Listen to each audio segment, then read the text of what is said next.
esta noche. Bien. Muy bien, muchísimas gracias. Gracias, hermanos. Ahí permítame unos minutos poder compartir la pantalla para poder dar inicio.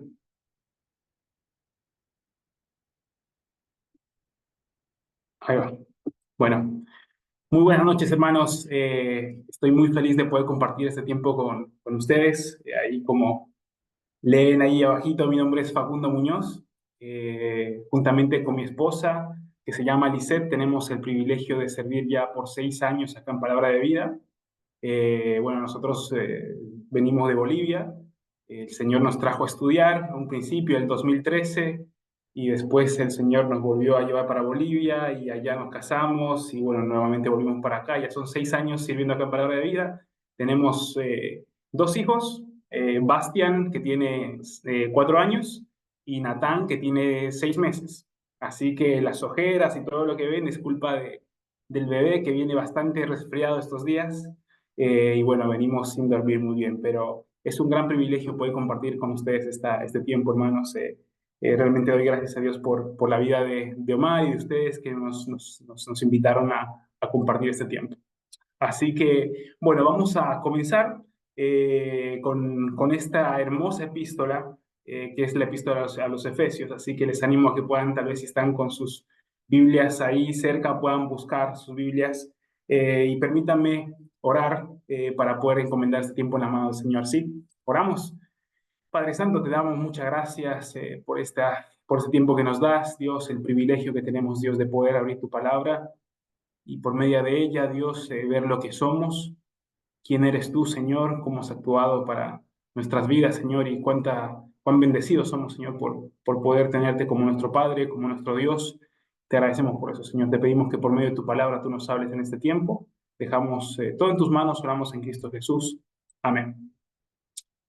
Muy bien, hermanos. A ver, vamos a comenzar esta epístola a los Efesios. Quiero de una forma rápida hacer una introducción. También comentarles que este capítulo que hoy vamos a ver es un capítulo bastante denso, por así decir, porque tiene mucha doctrina en medio y es muy complicado poder tocar todos los puntos de una forma profunda. Así que hoy vamos a ver de una forma muy rápida ¿Papá no vino? lo que está mencionando acá Pablo en esta epístola. Muy bien. A ver, vamos a ver algunos detalles rapiditos, ¿sí? Ahí podemos ver que vamos a ver algunas particularidades de la carta, ¿sí? Hay algunas cosas que quiero que podamos tomar en cuenta antes de entrar a estudiar esta carta. Muy bien. Primero que nada, como ahí el hermano dijo, como Ever, si no me equivoco, estuvo mencionando que estas cartas fueron escritas desde la cárcel, ¿no? Pablo, por eso se llaman las epístolas de la prisión, porque Pablo va a escribir estas epístolas, estas cartas desde la cárcel. Otra cosa que tenemos que tomar en cuenta es que la gente cree que esta epístola de los Efesios no fue escrita específicamente para la iglesia que está ahí en Éfeso, sino que era escrita para todas las iglesias ahí que estaban en Asia, para que sea leída en una iglesia, luego en otra, luego en otra y luego en otra. Así que es por eso que muchos estudiosos piensan que, por ejemplo, cuando leemos ahí en Efesios capítulo 1, versículo 1, leemos y ahí aparece que está dirigido a los hermanos ahí en Éfeso. Pero la verdad, ahí la carta en ningún momento tiene saludos, como normalmente Pablo hacía, con personas, nombraba personas de una forma específica. No vamos a ver esas características en esta carta, ¿sí? Otra cosa que tenemos que entender es que la iglesia de Éfeso fue establecida por Pablo. Cuando leemos ahí Hechos capítulo 18, 19, vemos cómo Pablo empezó ahí a asistir a una sinagoga y empezó a enseñar en la sinagoga, y después de eso Pablo salió con un grupo de personas de la sinagoga y empezó a evangelizar toda Asia Menor en 2 años, dice la palabra de Dios, que en 2 años Pablo, juntamente con todo este grupo de hermanos que empezó a servir juntamente con él, evangelizaron toda Asia Menor, lo que hoy es Turquía. Es increíble lo que Pablo hizo en ese tiempo con ese grupo de hermanos. No solo eso, sino que ahí va a decir que Pablo va a escribir aproximadamente 5 años después de que estuvo en Éfeso. porque Pablo va a estar ahí en Éfeso, va a predicar en toda Asia Menor y después se va a ir de Éfeso y después de 5 años él va a escribir esta carta. Muy bien. La iglesia de Éfeso era en su mayoría gentil, es decir, que no eran personas que pertenecían al pueblo judío, no eran de Israel, no eran israelitas, eran gentiles, personas que no pertenecían al pueblo de Israel. Bueno, ahora vamos a ver algunas particularidades de la ciudad de Éfeso, ¿sí? Éfeso era una ciudad y ahí vamos a ver que Éfeso era una capital de una provincia y en Asia. Eh, Eso era una de las segundas ciudades más grandes, tenía un puerto marítimo, lo cual hacía que esta ciudad sea muy importante. Imagínense, en ese lugar llegaba gente de todos los países, hablaban diferentes idiomas, tenían diferentes culturas, religiones, y todos se concentraban ahí en Éfeso, en el puerto, cuando llegaban. Era un lugar donde había mucho comercio, ¿no? En este lugar había mucha magia, habían exorcistas, había una idolatría a la diosa Diana, que ahora vamos a mencionar un poco más, que también se llamaba Artemisa de los Efesios. Tenía un templo de la diosa Diana que era considerada una de las 7 maravillas del mundo antiguo. ¿eh? Dicen que este templo de la diosa Diana tenía un largo de 1,5 cuadras y un ancho de casi media cuadra. O sea, era un templo enorme. Y en este templo de la diosa Diana, que era la diosa de la fertilidad, dice que habían sacerdotisas que en realidad estas sacerdotisas se prostituían. Entonces, era un ambiente donde se vivía todo tipo de pecado. Era un ambiente muy pesado donde Satanás estaba ahí obrando en ese lugar, gente de todos lugares, diferentes religiones, idiomas, iban a ese lugar a ver todo lo que se pasaba en ese templo y donde se adoraba ahí esta diosa y pasaba todo lo que pasaba ahí. Y había un gran, el pecado sobreabundaba el pecado en este lugar, ¿no? También podemos ver que existía un anfiteatro, ahí en la parte de abajo van a ver una imagen, ese es el anfiteatro ahí de Éfeso, ahí son las ruinas, un enorme lugar, 25.000 personas, era conocido también por esto. Entonces, en medio de todo esto, Pablo va a hacer su obra, va a empezar ahí a servir al Señor, va a predicar la palabra, y mucha gente en medio de todo este lugar, de esta idolatría, de tanto pecado, la gente va a empezar a conocer al Señor y va a empezar a aceptarlo como su Salvador, ¿no? Entonces, vamos ya a entrar a la carta, ¿sí? Entendiendo todo esto y teniendo todo esto en la mente, quiero que vayamos ahí a Efesios capítulo 1. Es interesante ver que en el primer capítulo constantemente Pablo va a hacer la referencia en él, ¿sí? Se va a repetir ese concepto de en él. ¿De quién en él? En Cristo. Por ejemplo, vamos a ver que Pablo va a decir muchas veces en él, de él, según él, en Cristo, y constantemente Pablo va a tratar de mostrarnos qué somos nosotros en él. ¿En quién él? En Cristo. Y constantemente, si ustedes leen, por ejemplo, el capítulo 1, después cuando terminen la reunión, van a ver que casi en todos los versículos del capítulo 1, de alguna manera, Pablo va a citar al Señor Jesucristo en cada versículo. En cada momento va a decir que somos gracias a Él, que tenemos algo en Él, que Cristo ha hecho algo por nosotros. Entonces va a ser constante esta repetición. Ahora, Pablo no va a inventar este concepto de en Él, sino lo va a desarrollar. Nosotros tal vez cuando de repente queremos ver algo, encontrar algo, ahí agarramos esa lupita ahí, como ese tipo que está ahí, y empezamos a buscar. Pero acá, cuando nosotros vemos el capítulo 1, Pablo sin duda alguna quiere que nosotros pongamos nuestra mirada en Cristo y veamos lo que somos y lo que tenemos en Él. Hermanos, no sé si todos nosotros somos conscientes de todo lo que ha pasado cuando nosotros hemos llegado a conocer al Señor Jesucristo como nuestro Salvador.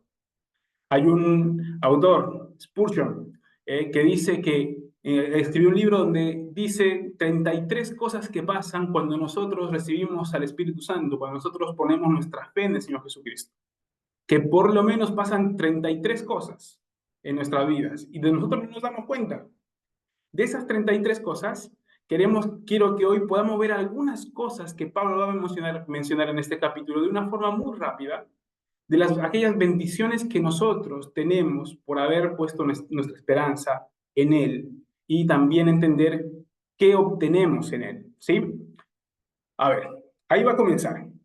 Vamos a leer el capítulo 1, versículo 1 en adelante. Dice Pablo, apóstol de Jesucristo, por la voluntad de Dios, a los santos y fieles en Cristo Jesús que están en Éfeso. Gracia y paz a vosotros, de Dios nuestro Padre y del Señor Jesucristo. Muy bien, ahí Pablo comienza saludando. El versículo 3 dice, bendito sea el Dios y Padre de nuestro Señor Jesucristo, que nos bendijo con toda bendición espiritual en los lugares celestiales en Cristo. Y uno de repente lee esto y dice, ¿cómo es esto?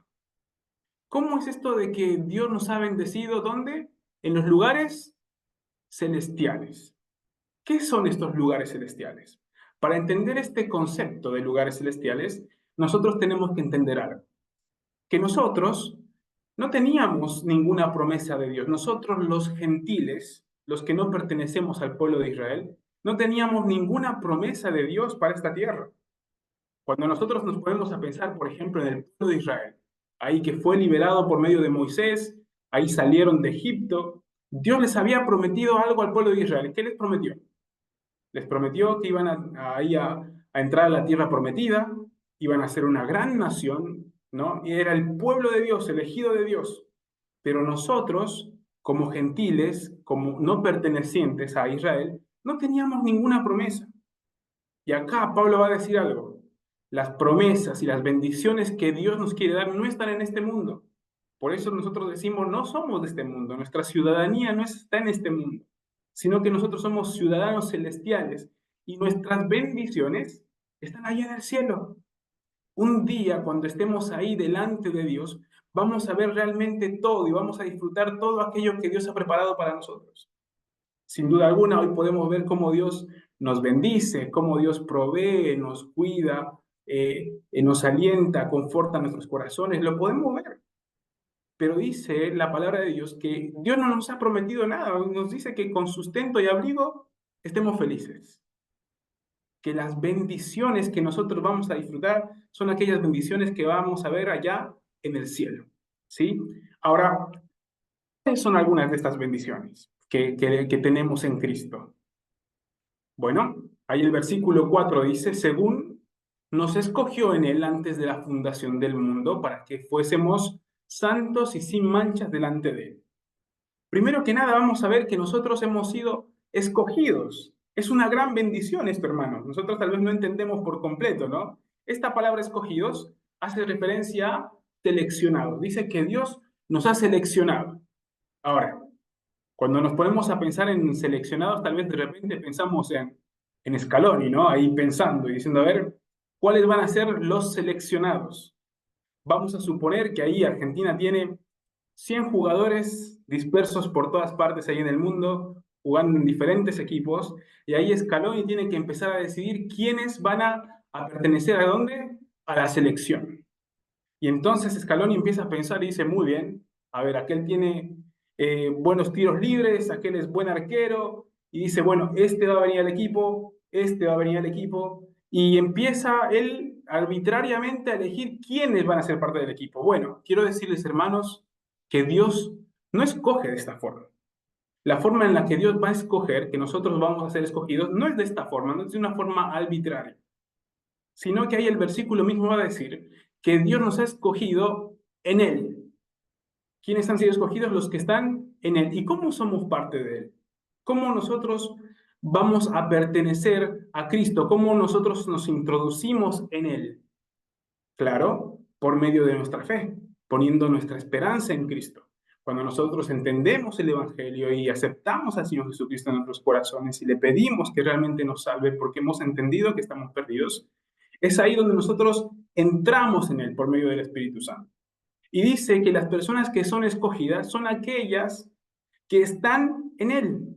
¿Eh? Todas las personas que están en Él han sido escogidas antes de la fundación del mundo.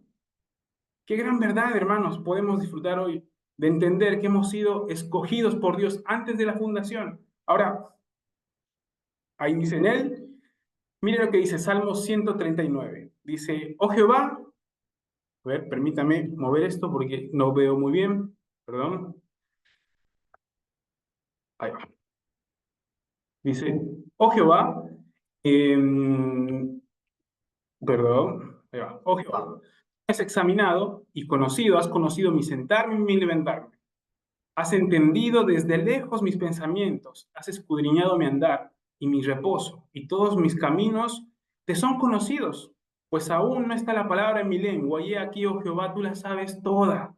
Detrás y de delante me rodeaste, y sobre mí pusiste tu mano. Tal conocimiento es demasiado maravilloso para mí. Alto es, no lo puedo comprender. Dios conoce todo. Para Dios no existe un pasado, un presente y un futuro. Dios es eterno y constantemente vive todo eso al mismo tiempo. Es algo que no entra en nuestras cabezas, no podemos entender.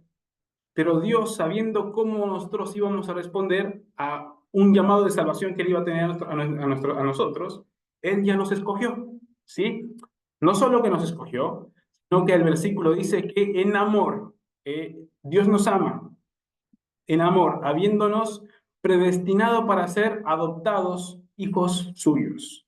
Hermanos, nosotros hemos sido predestinados para ser adoptados. A ver, ¿qué significa esta palabra predestinados? Esta palabra predestinados hace referencia a que nosotros tenemos marcado nuestro destino.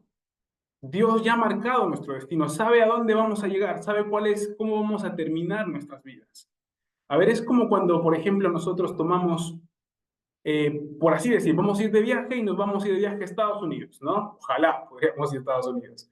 Y de repente agarramos un avión y ese avión está predestinado, tiene un destino final. ¿Cuál es? Es llegar a Estados Unidos. Ahora, en el camino a Estados Unidos, ese avión puede tener demoras, puede fallar algo en el avión, puede tener inconvenientes, un mal clima, y hace que de repente tenga que cambiar por un momento la dirección y luego, después de que todo se mejoró, la situación mejoró, el avión va a volver a salir al destino final, que es ahí Estados Unidos. Ahora, la palabra de Dios nos dice eso, nos dice que nosotros tenemos un destino final. Ese destino final es estar ahí, delante de nuestro Señor. Acá dice para ser adoptados. Un día vamos a estar en la presencia del Señor. Ya tenemos nuestro destino marcado. Qué hermoso es pensar esto, hermanos, porque esto nos trae seguridad y una paz a nuestros corazones. Porque nosotros estamos viviendo hoy nuestras vidas cristianas y nos equivocamos, pecamos, nos alejamos del Señor, amamos el pecado muchas veces, pero estamos predestinados. Hay un destino al cual vamos a llegar y no cambia. Porque la voluntad de Dios no cambia, su amor no cambia por nosotros. Sin duda, el pecado va a tener consecuencias en nuestras vidas.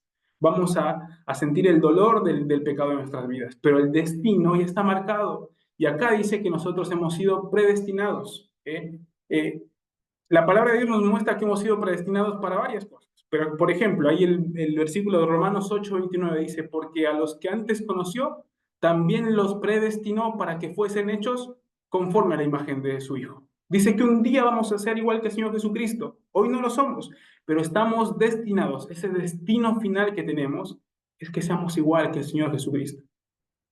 Pero ahí el versículo 5 en Efesios capítulo 1 va a decir que hemos sido predestinados para ser adoptados.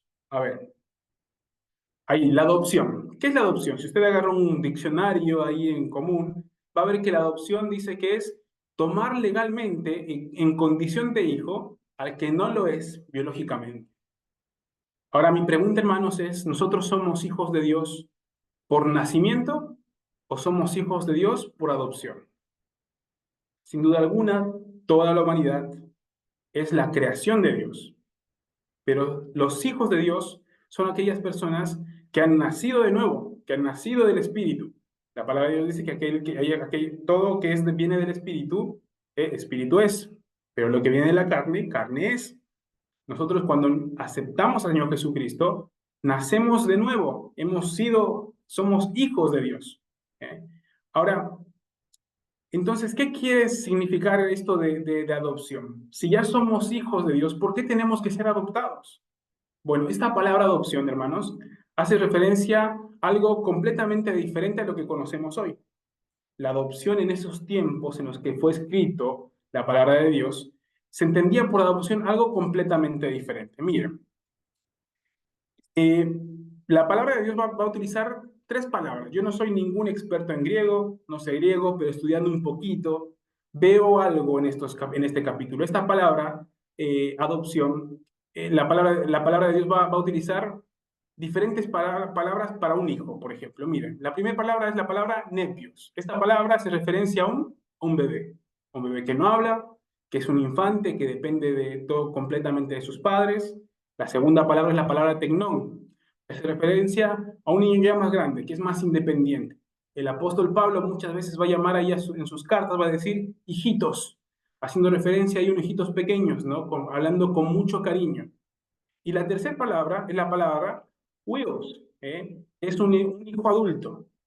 Ahora, nosotros tenemos que entender algo, que en aquellos tiempos, cuando se escribió la palabra de Dios, se hacían algunas ceremonias cuando aquel niño dejaba de ser niño y pasaba a ser una persona mayor, un adulto mayor. En estos casos, este niño, eh, cuando pasaba a ser una persona mayor, era legalmente aceptado dentro de la familia. Él ahora sí podía tener la herencia de su padre. Antes, cuando era un niño, no podía tener la herencia de su padre, por más de que su padre tenía algo para dejarle, por ser menor de edad, por ser un nepios o ser un tecno, un niño pequeño, no podía tener la herencia. Ahora, miren lo que iba a decir. Esta palabra que acaba de utilizar Pablo en Efesios, capítulo 1, versículo 5, donde dice para ser adoptados, es la palabra huiotesia, ¿no? Dice que es colocar como un hijo adulto. Dios nos coloca como un hijo adulto en la familia de Dios. Estamos listos, somos legalmente sus hijos. Estamos listos para recibir la herencia, esa herencia de la que nos va a hablar más adelante. Vamos a ver una herencia. Y dice que nos coloca como sus hijos, somos hijos grandes, ¿eh? No somos niños, Él los ve como un hijo grandes que ya por derecho podemos recibir la herencia. Y dice que somos coherederos con Cristo. Y hermanos, qué grande es nuestro Dios que nos permite y nos acepta de esta forma. Miren lo que va a decir la palabra de Dios. A ver, el Nuevo Testamento va a utilizar 5 veces esta palabra adopción y siempre va a ser en relación a una herencia. No va a hablar de adopción por hablar de adopción, sino que siempre va a ir ligado a la herencia. Ahora, miren lo que dice Gálatas capítulo 4, versículo 1. Dice, pero también digo, entre tanto que el heredero es niño, en nada difiere del esclavo. Dice que un esclavo y un niño eran igual, tenían la misma condición. Aunque es señor de todo, no importa, es niño, es igual que un esclavo. Es la cultura de ese tiempo, ¿no? Cómo vivían en ese tiempo ahí los romanos, los judíos también. Y dice, sino que está bajo tutores y curadores hasta el tiempo señalado por el Padre. Así también nosotros, cuando éramos niños, estábamos en esclavitud bajo los rudimentos del mundo. Cuando vino el cumplimiento del tiempo, Dios envió a su Hijo, nacido de mujer y nacido bajo la ley, para que redimiese a los que estaban bajo la ley a fin de que recibiésemos la adopción de hijos. Y por cuanto sois hijos, Dios envió a vuestros corazones el espíritu de su Hijo, el cual clama, Abba Padre. Así que ya no eres esclavo, sino hijo, y si hijo también heredero de Dios por medio de Cristo. ¡Wow, hermanos! Qué impresionante es esto. Hoy podemos, dice, que acercarnos a Dios y decirle, papito, esa palabra, Abba Padre, dice que no podía decir cualquier niño, le podía llamar de esta forma a su padre. ¿Eh? A ver, en ese tiempo, el dueño de una tierra podía tener esclavos y de repente tal vez podía tener hijos con el esclavo, y ese hijo no era legítimo, no era por ley, no era su hijo. Y este hijo no podría llamarle Abba Padre a su papá, no le podía decir papito, sino que solo los que eran realmente, legalmente hijos de este hombre podían llamarle a Padre. Hoy nosotros podemos llamarle a Dios Padre, papito. ¿Eh? Vamos a continuar, me gustaría profundizar más, pero el tiempo está avanzando. Versículo 7 dice, en quien tenemos redención por su sangre. Voy a tratar de pasar rápido acá. La palabra redención hace referencia a un pago, ¿sí? Eh, nosotros, la palabra de Dios nos enseña que éramos esclavos del pecado. Ahí, por ejemplo, Juan 8, 34 y 35 dice, Jesús le respondió, de cierto os digo, que todo aquel ¿Qué hace pecado? Esclavos del pecado. Nosotros éramos esclavos del pecado. Miren lo que dice Juan capítulo 6, versículo 16. ¿No sabéis que sois... eh, perdón que no leo, déjeme un momentito mover esto de nuevo, a ver si puedo. Ahí, déjeme buscar en la Biblia porque no leo. Juan capítulo 6, versículo 16 dice, a la noche, perdón hermanos, puse mal el versículo ahí si no me equivoco, pero ¿no sabéis que si os sometéis a alguien como esclavos para obedecerle, sois esclavos de aquel a quien obedecéis, sea del pecado para muerte o sea de la obediencia para justicia? Nosotros éramos esclavos, hermanos. Y entonces necesitábamos ser rescatados de esa esclavitud. Es por eso que la palabra de Dios muchas veces en el Antiguo Testamento va a utilizar esta palabra redención para hablar acerca de ser rescatados o liberados. El Señor Jesucristo va a hacer esto por nosotros. Ahí dice, 1 Pedro capítulo 1, versículo 18 y 19, dice, sabiendo que fuiste rescatados de vuestra vana manera de vivir, la cual recibisteis de vuestros padres, no con cosa corruptible. ¿Cómo fuimos comprados? No con cosa corruptible, como oro o plata, sino con la sangre preciosa de Cristo, como de un cordero sin mancha y sin contaminación. Ahí la palabra redención es esa palabra que aparece, lutro, que significa liberar por el pago de un rescate. Cristo pagó por nuestro rescate.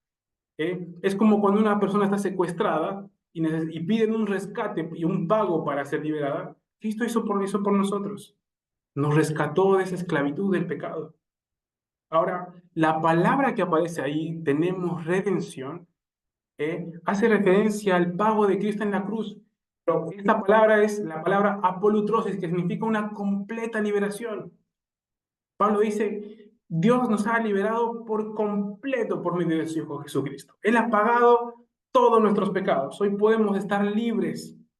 Ya no somos esclavos del pecado. Qué hermoso, ¿no, hermanos? Vamos a continuar. Versículo 13 y 14 dice, en él también vosotros, habiendo oído la palabra de verdad, el evangelio de vuestra salvación, y habiendo creído en él, fuisteis sellados con el Espíritu Santo de la promesa. Hermanos, otra bendición que tenemos es que hoy tenemos al Espíritu Santo viviendo en nuestros corazones. Ese es el sello que Dios nos ha dejado, es la garantía que Dios ha puesto para que nosotros entendamos que Él va a volver, que nosotros le pertenecemos a Él, pero que Él va a volver por nosotros. Nosotros hoy estamos acá viviendo, dice, en Él también vosotros, los que estábamos ahí metidos en todo el pecado en este mundo, viviendo ahí como los de Efesio, ¿no? Los de Efesio, ahí viviendo metidos en todo ese pecado de este mundo que nos ofrecía. De ahí nos sacó Dios, pagó un rescate por nosotros. Y hoy, por medio del Evangelio, habiendo creído en él, entendido el Evangelio, hemos sido sellados por el Espíritu Santo de la promesa, que vive en nosotros. Y dice que eso es la arra de nuestra herencia, ¿no? Hasta la redención de la posesión adquirida. Él es el que nos va a acompañar hasta ese día que Dios nos entregue la herencia que Él está preparando para nosotros ahí en los cielos. Hermanos, qué gran verdad, cuán profundo es lo que Pablo enseña en pocos versículos. Sinceramente, lo que acabo de decir es muy superficial, hay mucho por estudiar y mucho por entender. Pero ¿saben qué nos dice Pablo? Aquí no nos anima y dice el versículo 17, para que el Dios de nuestro Señor Jesucristo, el Padre de gloria, os dé espíritu de sabiduría y de revelación con el conocimiento de Él. Y déjenme continuar esta lectura porque, y dice ahí el versículo 18, alumbrando los ojos de vuestro entendimiento, para que sepáis cuál es la esperanza a que Él os ha llamado, y cuál las riquezas de la gloria de su herencia en los santos, y cuál la supreeminente grandeza de su poder, para con nosotros los que creemos, según la operación del poder de sus fuerzas, la cual operó en Cristo, resucitándole de los muertos y sentándolo a la diestra en los lugares celestiales. Hermanos, acá Pablo nos va a animar a algo. Nos va a decir, muy bien, hemos aceptado al Señor Jesucristo, conocemos de Él y Él nos ha capacitado. Hermano, Dios lo ha capacitado a usted.